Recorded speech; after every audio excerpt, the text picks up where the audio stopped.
नमस्कार दोस्तों, आज के इस वीडियो में आपका स्वागत है। आज हम त्रिकोणमिति के कुछ अनुप्रयोग भाग 2 के बारे में पढ़ेंगे। आज के इस वीडियो में हम सबसे पहले यह जानेंगे कि हम त्रिकोणमिति का प्रयोग कर जब ऊंचाई एवं दूरियां ज्ञात करते हैं तो उस समय हम किस कोण को उन्नयन कोण कहते हैं और कौन से कोण को हम अवनमन कोण कहते हैं। तो आइए आज का पाठ्यक्रम शुरू करते हैं। जब कभी हम नीचे से ऊपर की ओर देखते हैं तो हमारे दृष्टि रेखा एवं क्षैतिज रेखा के बीच में जो कोण बनता है, इसी कोण को हम उन्नयन कोण कहते हैं और इसका प्रयोग हम अपने त्रिकोणमिति के सवालों में दूरियां एवं ऊंचाइयों को ज्ञात करने में लाते हैं। तो आइए हम इसके बारे में एक सवाल से सीखें। सवाल के में मैंने एक प्रश्न एनसीईआरटी किताब से ले रखा है। आप चाहें तो इस सवाल को अपनी किताब एनसीईआरटी से देख सकते हैं। इस सवाल को हम समझें तो सबसे पहले यहाँ पे लिखा हुआ है कि भूमि की एक बिंदु से मीनार के पास बिंदु से जो कि 30 मीटर की दूरी पे है, उस बिंदु से मीनार के शिखर पर उन्नयन कोण 30 डिग्री है। यानी एक मीनार है और जो हमारा पाद बिंदु से 30 मीटर की दूरी पे भूमि से एक बिंदु है, उस बिंदु से अगर हम देखें तो उन्नयन कोण यानी कि क्षैतिज स्तर या कहें तो क्षैतिज रेखा के साथ 30 डिग्री का कोण बन रहा है। अब हमें मीनार की ऊंचाई ज्ञात करनी है। तो यहाँ पर 30 डिग्री हमारे पास है और दूरी जो है वो हमें 30 मीटर ज्ञात है। जो हमें ज्ञात करनी है वो क्या ज्ञात करनी है, वो यह है कि जो मीनार है उसकी ऊंचाई कितनी है। तो आइए हम त्रिकोणमिति का प्रयोग कर इस सवाल को हल करेंगे और मीनार की ऊंचाई ज्ञात करेंगे। तो सबसे पहले हल में हम पहले एक आकृति बनाएंगे और इस आकृति में जितने भी हमें बिंदु दिए गए हैं उन बिंदुओं को हम पहले दर्शाएंगे। तो आकृति में ए जो है वह मीनार का शिखर है, इसके बाद बी जो है वह मीनार का पाद बिंदु है और जिस सी बिंदु है वह बिंदु कोई भी एक भूमि पर बिंदु है जहां से कि मीनार की शिखर का उन्नयन कोण 30 डिग्री है। इसके बाद हम यह लिखेंगे कि इस आकृति में हमें यहाँ मालूम क्या क्या है। तो हमें मालूम है कि यहाँ पर जो बीसी दूरी है उस दूरी का जो मान है वह है 30 मीटर और जो कोण है एसीबी उसका मान है 30 डिग्री। तो इसके बाद हम यह लिखेंगे कि हमें ज्ञात क्या करना है। तो हमें ए बी यानी कि मीनार की ऊंचाई ज्ञात करनी है जिसे हमने एच जो कि हाइट है वह मान रखा है। हमारे पास दूरी है और हमें ज्ञात क्या करना है, ऊंचाई यानी कि हाइट, और वह है एच। और इस त्रिभुज में हमें एक कोण ज्ञात है जो कि है कोण एसीबी जो कि 30 डिग्री है। तो 30 डिग्री के लिए जो ऊंचाई ए बी है वह इसकी सम्मुख भुजा कहलाएगी और जो इसकी दूरी थी वह इसकी संलग्न भुजा कहलाएगी। तो त्रिकोणमिति के अनुपातों में हम जानते हैं कि टैन थीटा और कॉट थीटा ही वह अनुपात हैं जिनमें कि हम संलग्न भुजा एवं सम्मुख भुजा का प्रयोग करते हैं। तो यहाँ पर इस सवाल के हल में मैंने टैन थीटा लिया है। तो सबसे पहले यहाँ पे हम लेंगे समकोण त्रिभुज एबीसी में हम देख सकते हैं कि टैन सी जो है वह है ए बी बटा बी सी।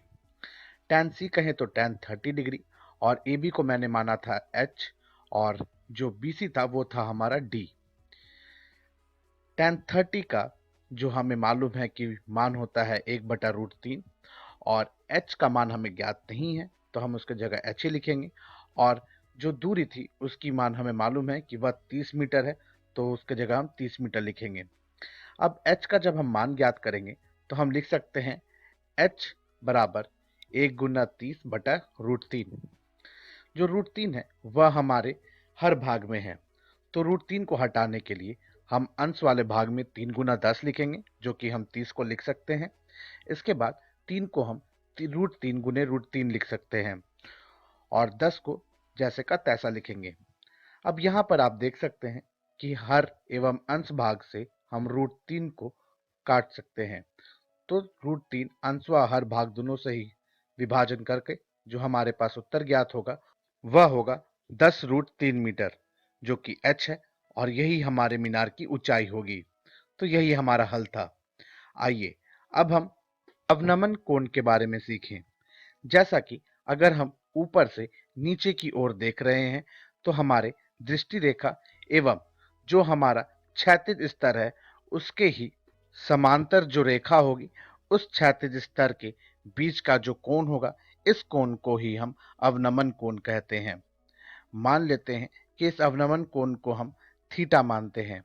तो जैसा कि जो ये दो हमारे रेखाएं हैं वह दोनों ही रेखाएं आपस में समांतर हैं, तो इसके बाद यह कोण वह ऊपर का अवनमन कोण जो है वह दोनों ही आपस में बराबर होंगे। तो जैसे हमारा ऊपर का जो कोण था वह अवनमन कोण था, तो जो नीचे में हमने हमारे दृष्टि रेखा एवं क्षैतिज स्तर के साथ जो यहाँ पर कोण बनेगा यह भी अवनमन कोण ही कहलाएगा। तो अगर हमारा ऊपर का जो कोण है वो अगर थीटा है तो यह कोण को भी हम थीटा ही कहेंगे। और कुछ इसी का प्रयोग कर हम ऊंचाइयां एवं दूरियां ज्ञात करेंगे। तो आइए इसे भी एक छोटे से प्रश्न से सीखें। इस प्रश्न को भी मैंने एनसीईआरटी की ही किताब से लिया है, आप चाहें तो अपनी किताब को प्रयोग में ले सकते हैं। इस प्रश्न को अगर हम देखें तो यहाँ पर दे रहा है कि 7 मीटर की ऊंची एक भवन है। उस भवन के जो ऊपर से शिखर से अगर हम किसी एक केबल टावर के जो शिखर को देखते हैं तो जो हमारे पास उन्नयन कोण बनता है उस उन्नयन कोण का जो माप है वह है 60 डिग्री। ठीक उसी जगह से जब हम उसी केबल टावर के जो पाद बिंदु को देखते हैं तो वहां पर जो हमारे पास कोण ज्ञात होता है उस कोण को कहें तो अवनमन कोण होगा। वह अवनमन कोण का माप है 45 डिग्री। तो इसके बाद प्रश्न में कहता है कि हमें इस केबल टावर की ऊंचाई ज्ञात करनी है। तो आइए अब हम इस सवाल का हल ज्ञात करते हैं। सबसे पहले हम एक आकृति बनाएंगे और इस आकृति के सारे बिंदुओं को दर्शाएंगे। तो जैसा कि हम कहेंगे कि आकृति में ए बी जो है वो भवन की ऊंचाई है और सी डी जो है वह केबल टावर है।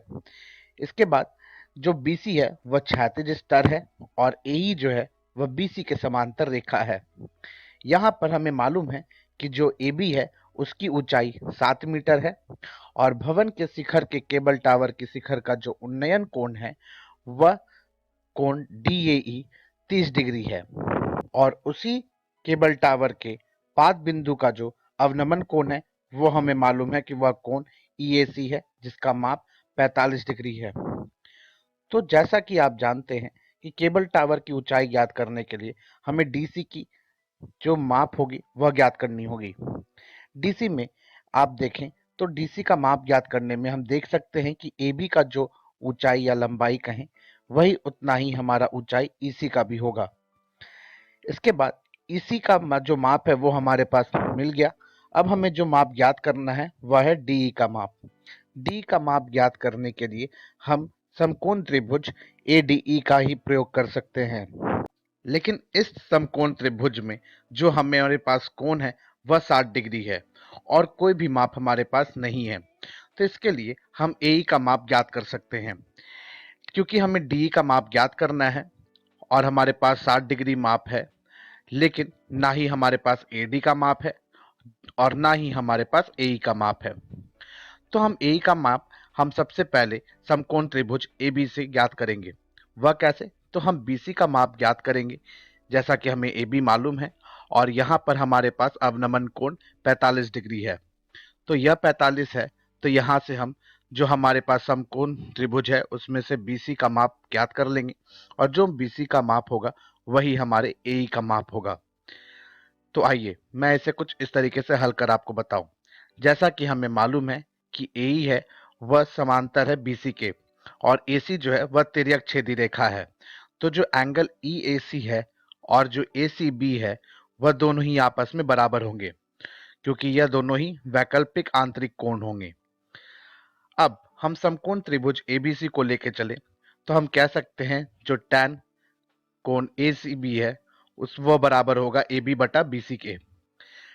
जो tan कोण ACB है उसका माप होगा 45 डिग्री, तो हम लिखेंगे tan 45 डिग्री बराबर 7 मीटर बटा BC। अब यहाँ से हम BC का माप ज्ञात कर सकते हैं जो कि 7 मीटर बटा tan 45 डिग्री होगा। tan 45 डिग्री का माप हमें मालूम है कि वह 1 होता है, तो हमारे पास जो BC का माप होगा वह 7 मीटर ज्ञात होगा।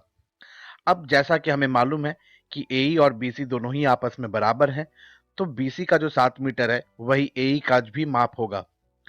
अब जो समकोण त्रिभुज ADE है, इसमें हमारे पास AE का माप मिल गया। तो हम समकोण त्रिभुज ADE में जो tan 60 डिग्री है, उसे हम DE बटा AE लिख सकते हैं। अब यहाँ से हम DE का माप ज्ञात कर सकते हैं, जो कि tan 60 डिग्री गुना AE होगा। tan 60 डिग्री का जो माप होता है वह होता है √3, और जो AE का माप है वो अभी हमने ज्ञात किया है 7 मीटर। इन दोनों को गुना करेंगे तो जो हमारे पास उत्तर ज्ञात होगा वह होगा 7 √3 मीटर। तो जैसा कि हमें मालूम है, केबल टावर की कुल ऊंचाई जो है वह DC है, तो DC को हम लिख सकते हैं DE जोड़ EC। तो DE की जो ऊंचाई है वह हमें अभी ज्ञात हुई है 7 √3, और जो EC की जो ऊंचाई थी वह होगी AB वाली ही ऊंचाई यानी कि 7। तो 7 जोड़ 7 √3 का जो कुल उत्तर होगा वह होगा 7 गुना कुल 1 जोड़ √3 मीटर।